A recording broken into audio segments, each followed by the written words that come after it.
sebenarnya RSCM itu rumah kedua saya. Jadi kalau saya dicabut gitu aja, sebetulnya saya sayang dengan RSCM. Bukan untuk saya ya. Kalau saya siap di mana aja sebenarnya. Tapi dengan RSCM tuh, dengan pasien-pasien yang saya miskin, yang terlunta-lunta, yang dari luar daerah, saya harus kehilangan kesempatan untuk ngobatin mereka. Itu ya, 28 tahun ya dok ya? Iya. Di RSCM. Sebenarnya harus diputus gitu. Bisa dilihat catatan kehadiran saya, ya, bagaimana performa saya. Nggak pernah saya kena teguran disiplin di RSCM, nggak pernah saya kena kasus malpraktek dan sebagainya. Artinya ya insya Allah saya baik-baik aja di RSCM itu. Kalau 28 hari nggak masuk bukan karena saya malas, tapi ada hal yang lebih mendasar. Karena saya ingin mengirim pesan kepada Menkes dan jajarannya, nggak bisa loh kalian mutasi saya seenaknya sebagai hukuman gitu. Jadi saya menolak itu. Ini aku dipecat nih, apa-apa, rezeki itu dari Allah. Luar biasa. Rezeki dari Allah bukan dari Menkes. Betul. Jadi saya pikir dukungan keluarga Betul. ini juga sangat mendukung saya. Ya. Dan anak-anak juga alhamdulillah mendukung gitu ya. Dia kasih semangat, ayo terus Bi, selama di jalan yang benar, terus katanya terus dikasih. Dia yang jawabin buzzer-buzzer itu juga. Oh gitu. Ya buzzer itu kan biasanya template ya, followernya 0 Ya. ya. Jadi buzzer itu ada yang junior, ada yang senior ya. Ada buzzer-buzzer senior tuh boleh dilihat di komentar saya tuh. Udah sepuh-sepuh jadi buzzer juga ada yang gitu ya. Itu yang biasanya menyerang. Tapi alhamdulillah gini, karena orang juga melihat performa saya selama ini, ya pasien-pasien saya, orang tua pasien saya. Enaknya jadi dokter anak itu gini, Pak. Dokter anak itu kan yang diobati anak dari emaknya dan cucu dari eyangnya. Iya.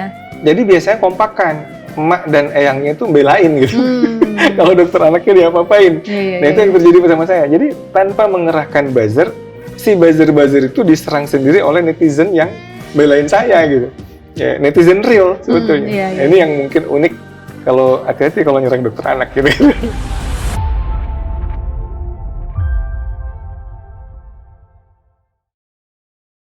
Halo Tribuners, jumpa bersama saya Geok Mengwan. Tribuners, belakangan ini heboh seorang dokter jantung anak senior, yakni Dr. Piprim Basarah Yanuarso, dipecat oleh Menteri Kesehatan Budi Gunadisadikin. Pemecatan itu diduga terkait pertentangan adanya kolegium buatan Menteri Kesehatan sehingga terjadi dualisme, yakni antara kolegium independen dan kolegium buatan Menteri Kesehatan. Nah, setelah digugat, Mahkamah Konstitusi memutuskan kolegium harus independen. Sementara, Kementerian Kesehatan menyebut pemecatan Dr. Piprim ini tidak berkaitan dengan masalah kolegium, melainkan karena melanggar aturan disiplin PNS dengan tidak masuk selama 28 hari berturut-turut tanpa alasan sah. Di kesempatan kali ini kita akan mendengar lebih dalam terkait kasus ini karena kita sudah bersama dengan Dr. Piprim Basarah Yanuarso. Apa kabar, Dok? Alhamdulillah. Alhamdulillah. Kabar baik, sehat mental dan fisik. Sehat mental dan fisik. Oke, di tengah huru-hara ini ya, Dok ya. Nah, Dok, Menteri Kesehatan nih melalui Rumah Sakit Fatmawati berarti ya memutuskan untuk memecat Anda karena tidak bersedia dimutasi. Bagaimana pandangan atau respon dari dokter? Baik. Jadi sebetulnya kita mesti merunut ke belakang dulu ya. Karena ini tidak ujuk-ujuk gitu. Yeah. Jadi kenapa saya juga nggak masuk 28 hari lebih, itu juga ada alasannya. Yang pertama kan sebagai ketua organisasi profesi, saya itu melaksanakan amanah kongres. Kita kongresnya namanya KONIKA, Kongres Nasional Ilmu Kesehatan Anak. Salah satu amanahnya adalah selain ada pemilihan ketua umum pengurus pusat saya, juga ada pemilihan ketua Kolegium Ilmu Kesehatan Anak Indonesia, yaitu kolegium independen yang sudah 50 tahun lebih berdiri dan mengawal kompetensi lebih dari 5.000 spesialis anak. Dan pada saat itu ketika sudah ditetapkan ya, kemudian tiba-tiba saja Menteri Kesehatan itu membuat kolegium ya, membuat kolegium kesehatan anak ya, dan memilih pemilihannya juga menurut saya cukup agak aneh ya. harusnya kan kolegium tuh dipilih oleh masyarakat yang komunitas kolegium juga gitu. Karena mereka yang paling tahu siapa yang kompeten gitu ya. Nah ini pemilihannya seperti Indonesian Idol ya, jadi dilakukan pemilihan online. Kita nggak tahu siapa aja yang milih gitu. Oke. Dan dari 5.400 dokter anak, itu yang ikut pemilihan cuma 120. Jadi artinya tidak representatif untuk sebuah pemilihan. Oke. Kan kalau itu di bawah 2,5% ya, zakat itu kan 2,5% ya. Nah ini lebih kecil dari zakat gitu. Kemudian dari pemilihan yang tidak representatif itu dipilihlah satu ketua gitu. Akhirnya terjadi dualisme kolegium. Kolegium, oke. Nah dengan dualisme kolegium ini, saya sebagai ketua pengurus pusat IDAI kan dituntut untuk melaksanakan amanah kongres dong. Karena kan saya mengemban amanah itu gitu. Dan dalam kongres itu disebutkan bahwa kolegium kami yang independen itu adalah Kolegium Ilmu Kesehatan Anak Indonesia. Nah disitulah konflik bermula. Ada pengurus ketua IDAI cabang Jawa Tengah ya, Dr. Fitri itu yang keras beliau menentang. Karena kan orang yang kemudian jadi ketua Kolegium Menkes itu sebetulnya sudah diperingatkan jangan mencalonkan diri karena kita sudah punya kolegium IDAI itu berdasarkan hasil kongres. Tapi dia nekat mencalonkan diri kemudian dipilih dan Dr. Fitri protes keras lah ini melanggar ADART dan sebagainya kata dia. Kemudian dia dimutasi ya, dimutasi itu bulan Desember 2024 ya. 24. Itu Dr. Fitri dimutasi dari Rumah Sakit Karyadi ke Rumah Sakit Sarjito. Padahal di Karyadi beliau cuma satunya konsultan tumbuh kembang dan di Sarjito itu udah punya 3 dipindahkan. Jadi yang di sini 0 di sana 4. Alasan Kementerian Kesehatan untuk pemerataan layanan. Ini kan aneh ya. Oke. Kemudian Dr. Hikari itu di Sekjen ya, dari RSCM dimutasi ke Harapan Kita.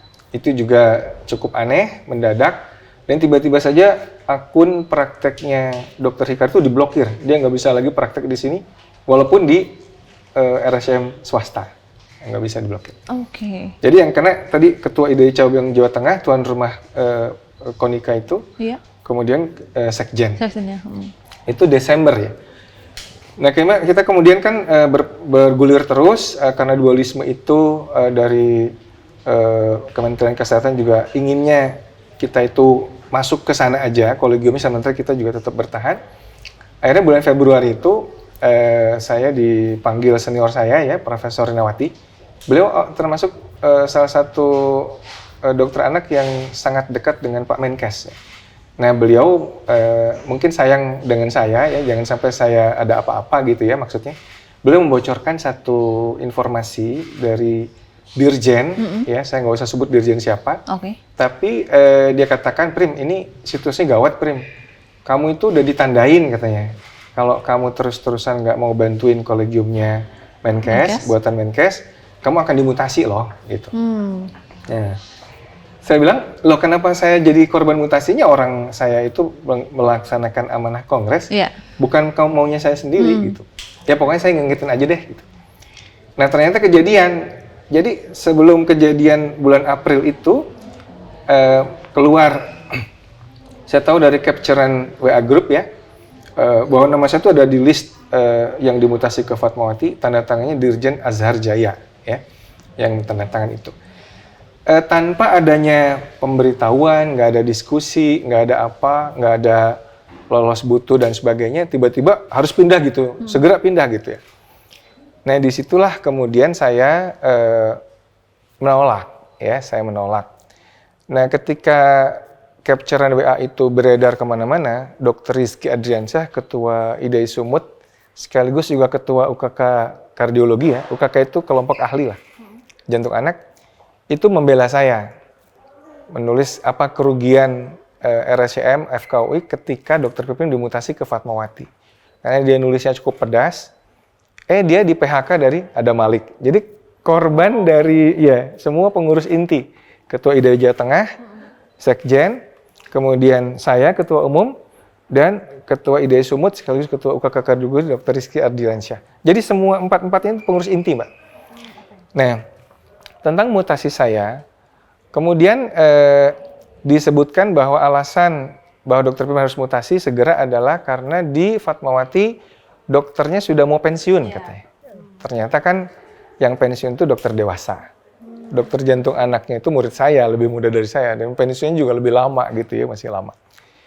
Lalu kemudian kita protes kan, gini, akhirnya waktu itu saya karena merasa mutasi itu betul sebagai hukuman, itu saya akhirnya maju ke PT UN, ya, mempermasalahkan prosedur mutasi yang tidak betul menurut saya ke PT UN. Nah, di tingkat pertama itu bahasanya tidak diterima ya, kemudian saya banding nih. Ini lagi banding ke PT TUN ya, Pengadilan Tinggi Tata Usaha Negara.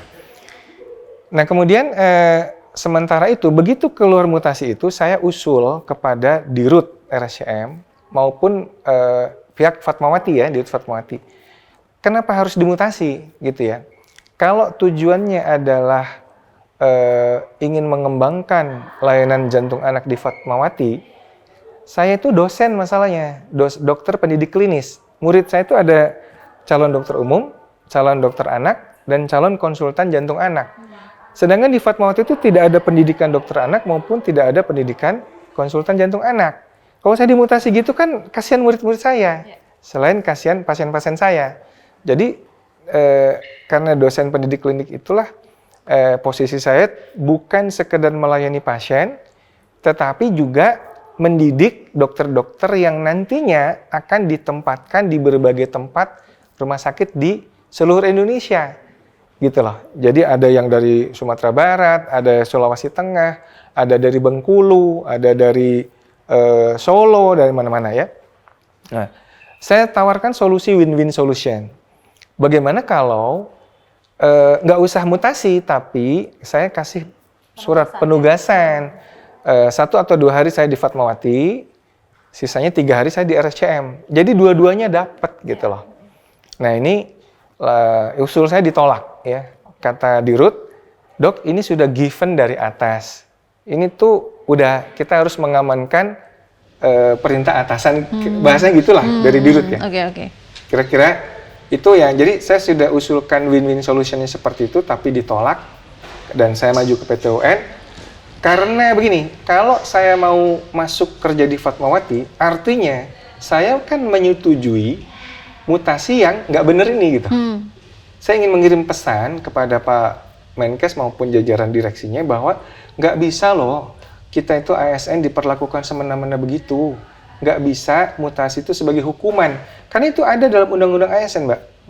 Asas meritokrasi itu salah satunya adalah tidak membolehkan mutasi sebagai hukuman. Dan ini saya jelas istilah Jawanya, Mbak, ceto welo-welo gitu ya. Prof. Rinawati itu membocorkan rahasia ini bahwa saya akan dimutasi kalau menentang Kolegium Menkes. Jadi nggak masuknya saya 28 hari kerja di Fatmawati itu alasannya panjang. Setelah saya usul win-win solution nggak boleh, kemudian saya juga ke PT UN, ini sedang banding, itu aja. Jadi prinsipnya itu adalah penentangan proses mutasi yang memang sebagai hukuman tadi. Oke. Lalu bagaimana dok soal yang 28 hari nggak masuk itu, bagaimana penjelasan dokter? Ya itu, 28 hari tidak masuk kerja itu memang saya lakukan setelah deadlock ya, setelah solusi win-win yang saya katakan tadi. Saya ingin surat penugasan aja supaya dapat dua-duanya. Di RSCM pasien dan murid saya tetap dapat, di sana juga dapat. Karena ternyata dengan ditolak itu saya makin yakin bahwa ini tujuan mutasinya menghukum. Apalagi Pak Menteri itu kan sudah ngomong di waktu itu di publik ya, bahwa Dr. Piprim harus segera pindah ke Fatmawati karena di Fatmawati tidak ada dokter jantung anak.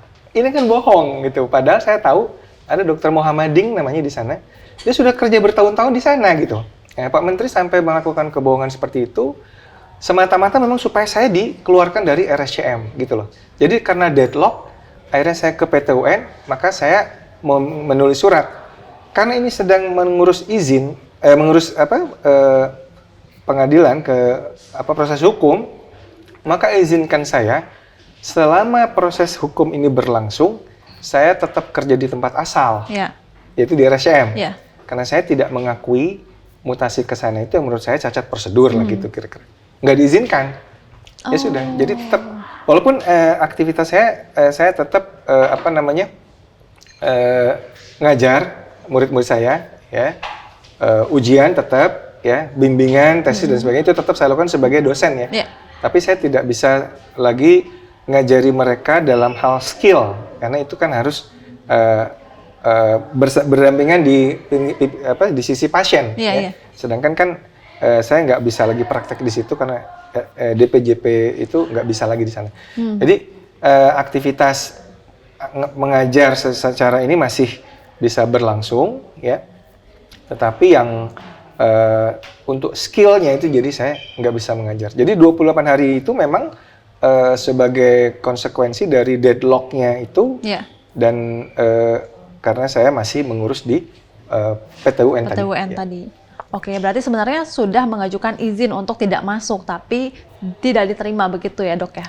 Jadi izinnya gini, izinkan saya tetap bekerja di tempat asal, itu di RSCM. Jadi dan tidak di tempat baru.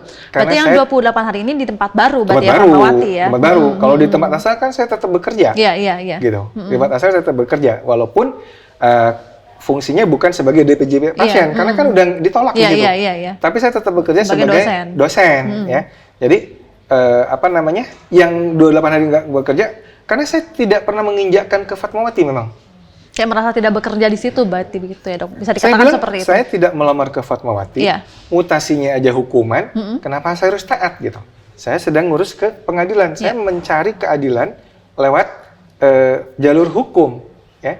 Jadi saya kira cukup fair lah, karena saya mau wangkir, saya itu 28 tahun jadi dokter, 28 tahun bekerja di RSCM itu, bisa dilihat catatan kehadiran saya, ya, bagaimana performa saya.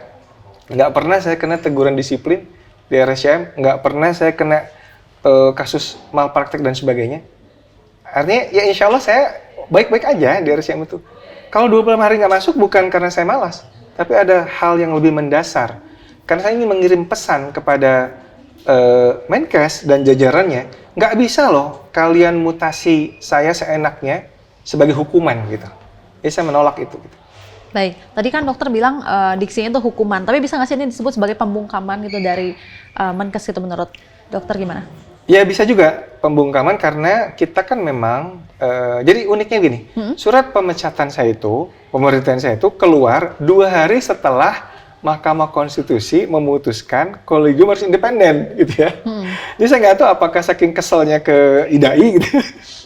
Karena IDAI kan selalu ribut, kolegium harus independen, gitu ya. Kita nggak mau, kan Menkes itu menyurati ke Dirjen AHU, Kemenkes menyurati Dirjen AHU supaya organisasi profesi yang masih mempertahankan kolegium itu diblokir. Yang kita tuh sebenarnya diblokir nih ininya.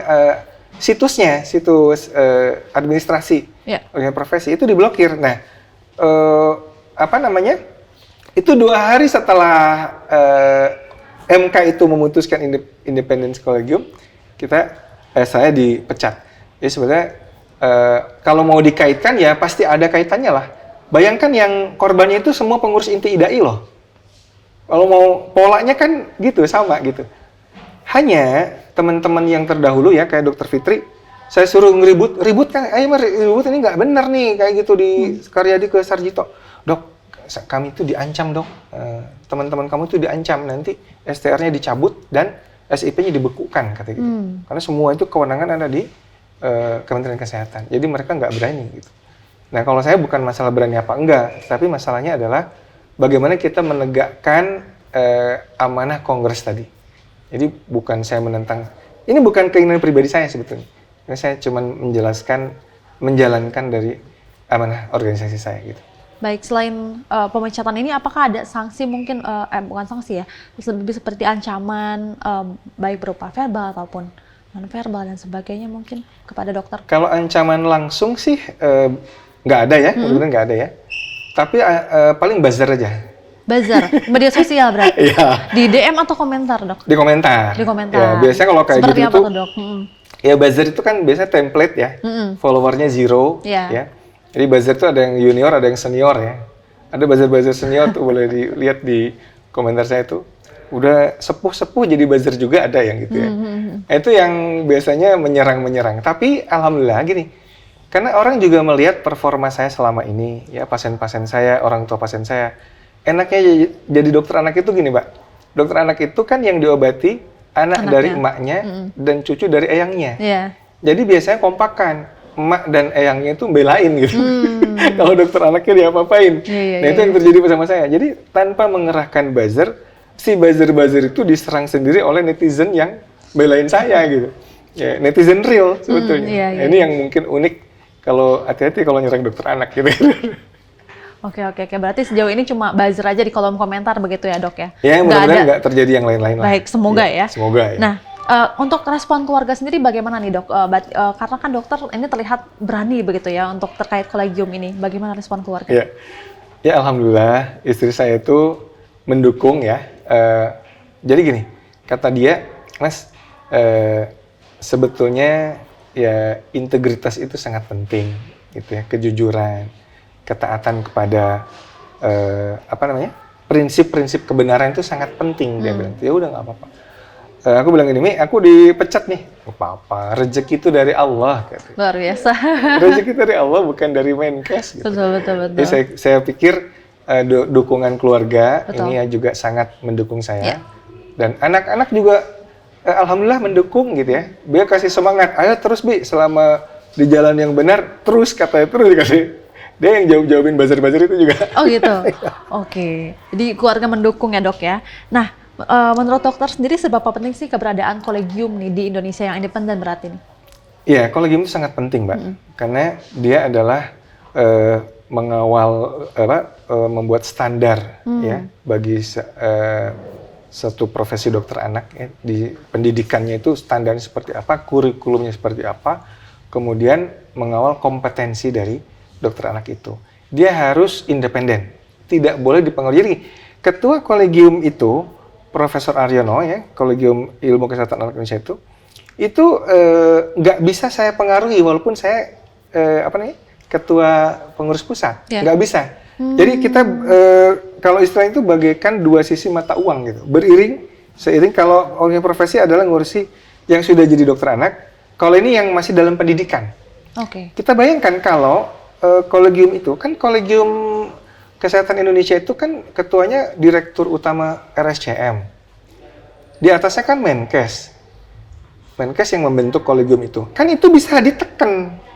Misalnya nih contoh, kita butuh cepet nih karena rumah sakit udah berdiri, cath labnya udah berdiri, bisa nggak dibikin ahli jantung itu setahun aja, yang tadinya 4 tahun misalkan. Jangan lama-lama, karena cath labnya udah keburu berdiri misalkan gitu ya. Nah ini kan nggak boleh pendidikan mencetak dokter itu atas dasar buru-buru seperti ini, karena yang korban adalah masyarakat gitu loh. Itulah yang kita kawal. Sebetulnya kita berjuang itu juga untuk kepentingan masyarakat pada akhirnya, bukan untuk diri sendiri gitu. Kira-kira gitu. Baik. Nah, upaya yang dilakukan Kemenkes ini disebut-sebut bisa menghambat pelayanan kesehatan katanya, Dok. Apalagi dokter ini dikenal sebagai dokter jantung anak senior. Bagaimana pendapat dokter?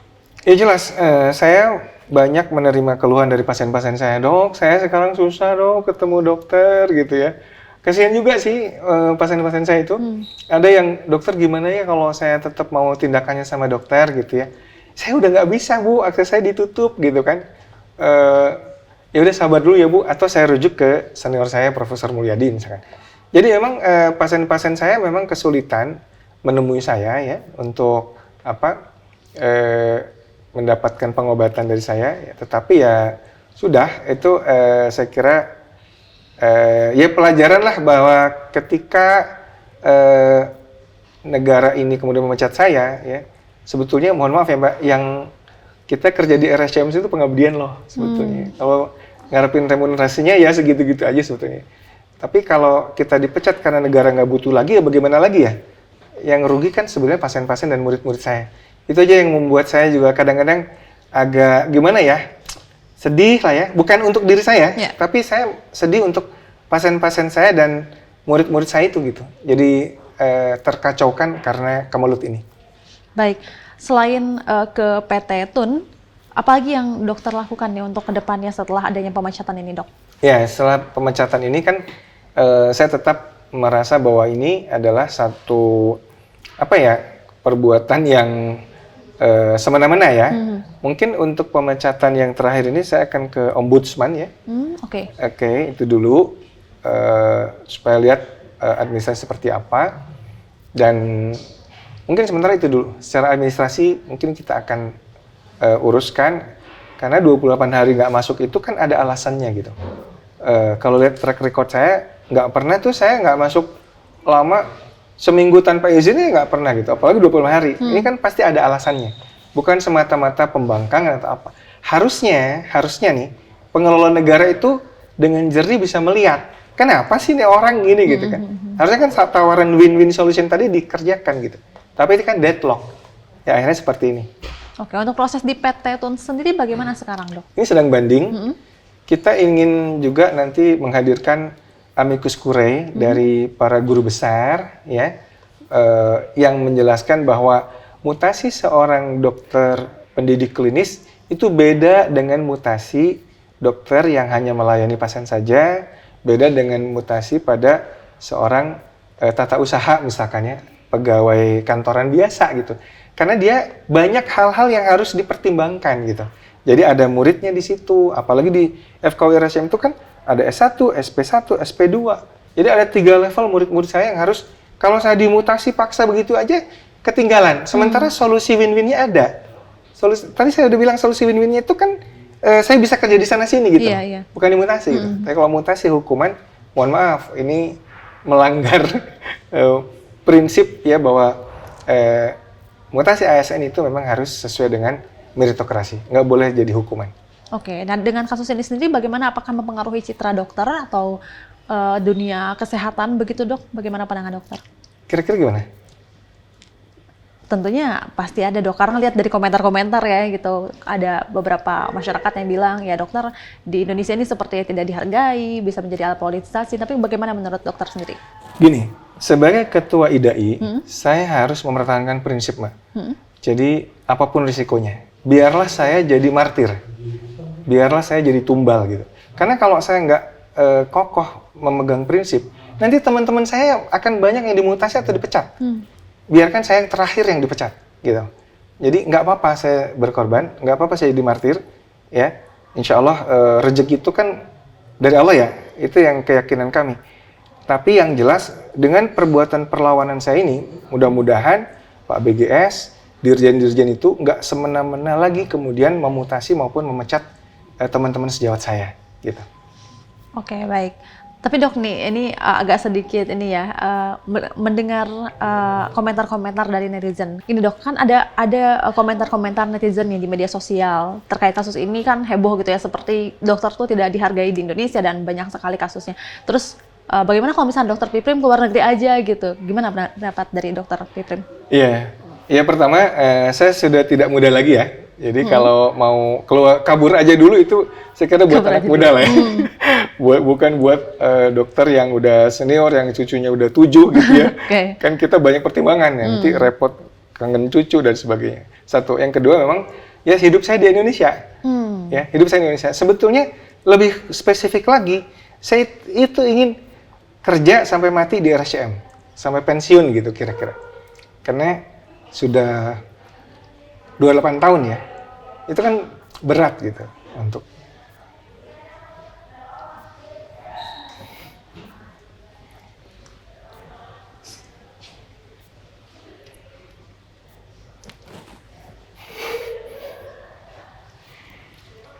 sebenarnya RSCM itu rumah kedua saya. Jadi kalau saya dicabut gitu aja, sebetulnya saya sayang dengan RSCM. Bukan untuk saya ya. Kalau saya siap di mana aja sebetulnya. Tapi dengan RSCM tuh, dengan pasien-pasien yang saya miskin, yang terlunta-lunta, yang dari luar daerah, saya harus kehilangan kesempatan untuk ngobatin mereka. Itu yang bikin saya sedih. 28 tahun ya dok ya, Iya. di RSCM. Sebenarnya harus diputus begitu aja. Belum lagi aktivitas yang saya kira bagaimana saya ngajar murid-murid saya. Itu ada kebahagiaan tersendiri ya buat seorang guru yang bisa ngajarin muridnya sampai dia jadi ahli jantung anak gitu. Itu kan kebahagiaan tersendiri dan itu harus diputus gitu. Saya bukan sedih untuk sayanya ya. Kalau saya sih dipecat ya udah oke lah nggak apa. Tapi kehilangan kesempatan ngajari murid-murid saya, kehilangan kesempatan ngobatin pasien-pasien saya, itu yang bikin saya kadang sedih. Gimana dok dari teman-teman sejawat di RSCM, kemudian juga mahasiswa-mahasiswa dokter, bagaimana tanggapan mereka dengan kasus ini? Ya mereka prihatin dan mendukung sih, ya mendukung apapun yang nanti ini mereka mendoakan saya. Jadi ya sudahlah, saya jadi melankolis ya kalau ingat pasien, ingat murid saya. Tapi ya itu tadi saya kira saya masih tetap tegar ya. Kan pemecatan saya itu kecil aja sebetulnya harusnya. Yang lebih besar adalah bagaimana menjaga integritas profesi, menjaga independensi profesi ya, kolegium. Itu jauh lebih penting daripada kasus pemecatan saya ini. Jauh lebih penting dan itu harus dijaga. Supaya masyarakat Indonesia nggak ditangani nanti oleh dokter-dokter yang sembarangan. Dokter-dokter yang nggak ngerti apa-apa tiba-tiba dikasih jasa dokter. Itu bahayanya kalau kolegium itu tidak lagi independen. Baik, untuk pelajaran yang bisa diambil dari kasus ini bagaimana dok? Pelajarannya adalah apa ya? Pertama menurut saya ya prinsip itu menurut saya di atas segalanya harus kita pegang teguh ya. Jangan sampai kita gara-gara tekanan sedikit atau bujukan-bujukan untuk kepentingan pribadi itu mengorbankan organisasi yang kita cintai.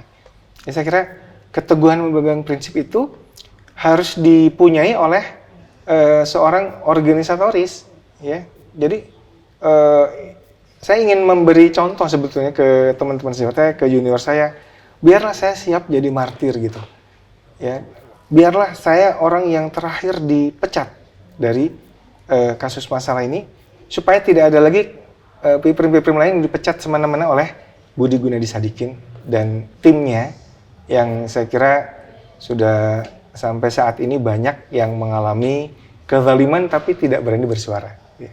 Baik, terakhir dok, pesan-pesan kepada teman-teman dari nakes, dokter, dan lain-lain, serta kepada masyarakat dok. Saya kira dengan adanya kasus saya ini, ya tetap semangat ya, jangan kemudian kita jadi takut ketika terancam, apalagi ketika kita tahu sebuah kebenaran ya, itu ya udah disuarakan aja gitu. Karena yang benar itu nanti akan terlihat gitu ya. Kezaliman itu juga nggak akan lama ya. Tapi integritas itu kita harus jaga. Integritas itu jauh lebih mahal daripada jabatan gitu. Dan saya percaya itu. Nggak apa-apa saya kehilangan jabatan asal integritas saya terjaga. Terima kasih. Luar biasa, terima kasih banyak Dr. Piprim. Semoga yang terbaik ya dari kasus ini. Makasih. Dan nanti kita tunggu update terbaru dari gugatan yang di PT Tun. Dan juga yang terbaik bagi masyarakat Indonesia. Integritas itu di atas jabatan begitu ya dok ya. Baik, terima kasih Dr. Piprim. Dan itu dia Tribuners pembicaraan kita pada kali ini. Saksikan tayangan lainnya di kanal YouTube Tribun News. Saya Giok Mengwan, pamit undur diri. Sampai jumpa.